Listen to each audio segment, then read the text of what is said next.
President Trump is preparing to depart within hours for a major diplomatic mission to Asia, a trip widely viewed as crucial for his administration's engagement with China and broader regional strategy. The journey will culminate in a direct meeting between the US President and China's President Xi Jinping, in which trade, the fentanyl crisis, and wider strategic concerns will dominate the agenda. The White House previewed the trip by highlighting one of its foremost priorities, confronting the issue of fentanyl. They are paying right now 20% tariff because of fentanyl, the president said, pointing to China's alleged penalty for involvement in the global trafficking network. The first question I'm going to be asking him about is fentanyl. They want to put it on the list. It's on the list. It's one of the things we're talking about, and I'm putting it right at the front of the list. So they pay a very big penalty for doing that, and I don't think they want to be doing it. As the president prepares for takeoff, analysts say the bilateral tone is being carefully managed. The meeting is set amid elevated tensions in the US-China relationship. Trade friction, technology decoupling, and accusations of unfair economic behavior have all contributed to a fraught backdrop. The administration is keen to show that even amid confrontation, diplomacy remains on the table. In a televised discussion, guest commentator Michael Pillsbury, senior fellow for China strategy at the Heritage Foundation, outlined the complexity of what lies ahead. In addition to the fentanyl question, he emphasized the key matters at stake: trade, soybeans, Chinese purchases of Russian oil, nuclear weapons limits, and efforts to help bring an end to the war in Ukraine. The president notably sounded upbeat in his early public remarks. "I think we're going to come out very well, and everyone's going to be very happy."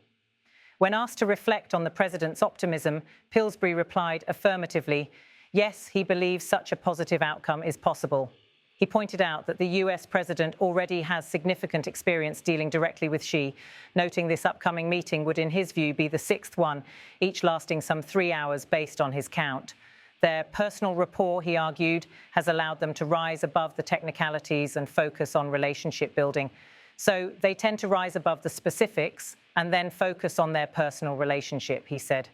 He observed that all the big issues, such as the fentanyl question, the soybean trade, the ring magnets, and some other pressure he said China has exerted, are well known, but insisted a breakthrough would require something concrete like the Chinese joint investigation of the money laundering rings in Mexico and Canada.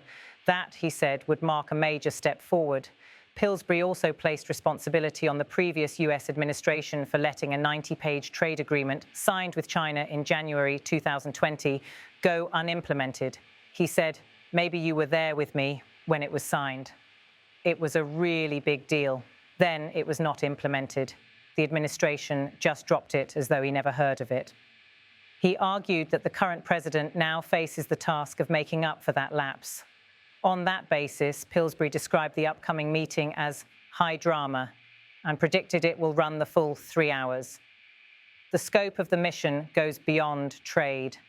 The White House dispatched Treasury Secretary Scott Bessent ahead of the president's departure, apparently to pave the ground for the high-level engagement. President Trump has great regard for Party Chair Xi. They're in frequent contact, Bessent said.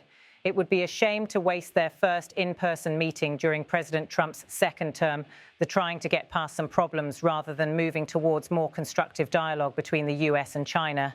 The message: the groundwork is being laid not simply for show, but for substance. While trade dominates the headlines, security concerns are embedded. For example, China's willingness to facilitate talks with North Korea could mark a major shift. Meanwhile, Russia remains a strategic partner for Beijing. US complaints about Chinese purchases of Russian oil in alignment with Moscow are part of the broader conversation. The meeting thus carries implications far beyond bilateral trade. The summit is occurring at a moment of heightened tension, but also opportunity. The trip spans Malaysia, Japan, and South Korea, with the most important moment likely during the Asia-Pacific Economic Cooperation APEC summit in South Korea, where the Trump-Xi face-to-face is expected. According to US officials, Chinese-US trade officials are already meeting in Kuala Lumpur to pave the way. Coverage notes this is not a routine visit, but a high-stakes sprint across Asia. The range of possible outcomes is wide. best-case scenario, China agrees to meaningful cooperation on the fentanyl trafficking issue, perhaps offering a joint investigation or law enforcement collaboration. Simultaneously, China may offer market access assurances, soybeans, critical minerals, and signal a willingness to ease technology export controls. In exchange, the US might agree to moderate tariff escalation or delay imposition of additional duties. From a security perspective, a gesture of Chinese facilitation on North Korea would transform the summit's significance. A successful result would bolster both leaders, President Trump domestically, Xi internationally, and provide the appearance of forward momentum in US-China relations. Realistic scenario, the leaders issue grand statements about cooperation and dialogue, coupled with a modest package of actions, e.g. pilot enforcement operations, commercial commitments, but no major treaty or structural change. Each side claims success, but the underlying structural disagreements remain. The personal rapport may smooth the optics, but without deep follow-through, the outcome risks disappointment. Worst-case scenario, the meeting fails to deliver any substantive agreements, and the summit becomes a photo op only. China resists major commitments. The US finds the wording vague or symbolic. Trade friction continues unabated. The optics may even deepen suspicion, producing a rebound of tariffs or tech export bans. Worse, if US domestic politics tighten or China feels publicly pressured, the meeting could highlight divides rather than bridge them. From a US strategic framework, this summit is more than bilateral trade. It touches on global supply chain resilience. The US is seeking to reduce dependence on China for critical minerals, technology, and manufacturing. Deals in Asia with Japan, South Korea, Malaysia ahead of the meeting are part of that framing. Geopolitical alignment, China's deepening ties with Russia and North Korea, and its challenge to US influence in Asia make this meeting an important moment for signaling power shifts. Domestic politics. The US president is using this trip to show initiative and leadership. A positive outcome would provide domestic momentum. China likewise seeks to demonstrate global leadership under Xi. Security convergence.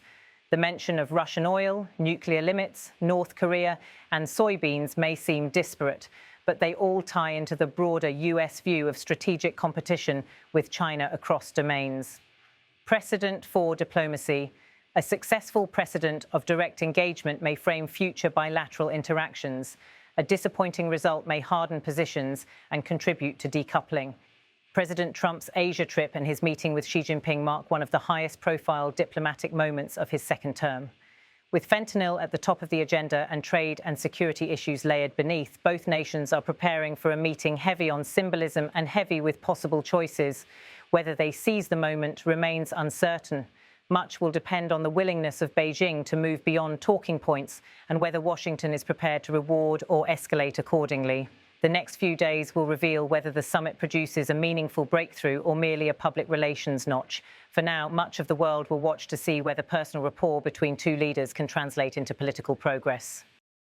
In the interview, when asked whether that early preparatory effort would pave the way for real progress, Pillsbury said he was skeptical. No, he responded bluntly. I don't think the Chinese like dealing with secretaries of the Treasury or Commerce or UTR. They like to deal directly with President Trump. If they're going to make a concession, it's going to come out of the mouth of Xi Jinping directly to Trump to get credit. He pointed to what he described as pattern. The teams that Scott Bessett's been in charge of, they went to Madrid, Stockholm, London, Geneva, never really got a written agreement. He concluded they like to do face-to-face meetings with the president, and so does President Trump. I think he wants to see his friend and get some kind of a deal during that 3-hour negotiation session. The question then turned to the nature of the personal relationship between Trump and Xi Jinping, once seen as warm during Trump's earlier administration, but later becoming tense. In his cover days at the White House, the correspondent recalls how the relationship deteriorated, with the US president at one point saying he did not even want to speak to Xi. Pillsbury said that rupture earlier was over the coronavirus pandemic. Xi felt betrayed that the United States cut back air traffic when Chinese citizens were still flying internationally. But, he said, that doesn't affect the summit coming up next week. The key issue now, according to Pillsbury, is whether China will produce something unexpected, especially on the Korean peninsula. He observed that if President Trump wants to meet the leader of North Korea while in South Korea, China's help would matter greatly.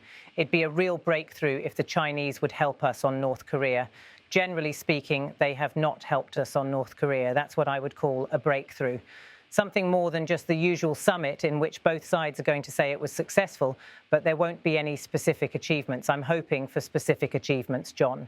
As the discussion closed, the tone remained cautiously optimistic, but underscored the many fault lines ahead. The fentanyl question has become a bilateral flashpoint. The US alleges Chinese facilitation or insufficient control over precursor chemicals and trafficking networks. China denies systemic wrongdoing and emphasizes its own regulatory efforts. By placing the issue at the front of the list, the US president signals elevated priority.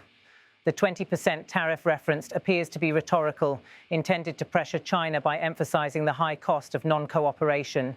Whether China will respond via a joint investigation of money laundering rings is a test of substance versus rhetoric. Trade remains at the center. Soybeans, critical minerals, technology controls, and Russian oil purchases are all part of the US complaint list. For China, trade concessions are hard to deliver absent assurances on other policy areas, e.g. sanctions, industrial policy, supply chains. Analysts note the previous 2020 90-page agreement signed at the end of the prior US term was never implemented. That legacy looms large. Both sides seem to believe the summit with Xi could produce more than the usual communiques. Pillsbury's analysis emphasizes the personal dimension. The Chinese side values direct engagement with the president himself rather than proxies. If a breakthrough is to happen, it may well depend less on pre-positioned documents and more on what emerges in the room.